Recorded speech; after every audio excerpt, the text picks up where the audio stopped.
Chapter 50 is The Button. Brightbill was thinking about the small button on the back of his mother's head. His mother was thinking about it too. They couldn't stop wondering what would happen if the button were pressed. And one day, they decided it was time to find out. Roz sat on the floor of the nest. Her son nervously stood on a stone behind her. "I am ready when you are," said the robot. "Okay," said the gosling. "Here we go." Brightbill took a deep breath. Click! Roz's body relaxed. Her quiet whirring slowly stopped. Her eyes faded to black. Here's the illustration. "Mama, can you hear me?" There was no answer. Brightbill waddled around and looked at his mother's face. Her strange spark of life had gone out. The gosling had never felt more alone. He was ready to switch her back on. But what if she didn't wake up? What if she woke up different? The gosling was afraid to press the button, and he was afraid not to press the button. Brightbill took a deep breath. Click! Roz's body tensed. Her quiet whirring slowly started. Her eyes began to glow. "Mama, can you hear me?" "Hello, I am Roz at Unit 7134, but you may call me Roz." The robot spoke these words automatically in a language Brightbill didn't understand. His little heart raced as his worst fears seemed to be coming true. But a moment later, her familiar voice returned, and the robot said in the language of the animals, "Hello, son. How long was I out? It seemed like only an instant to me."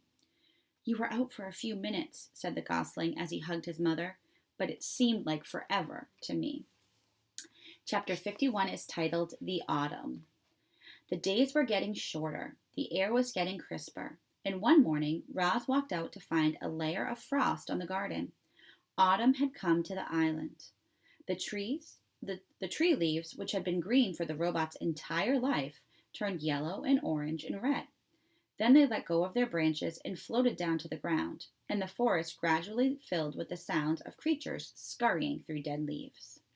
Tree nuts were also falling, thunking onto roots and rocks, and occasionally clanging off the robot. The smell of flowers faded as blossoms withered.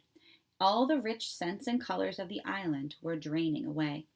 The animals were also changing.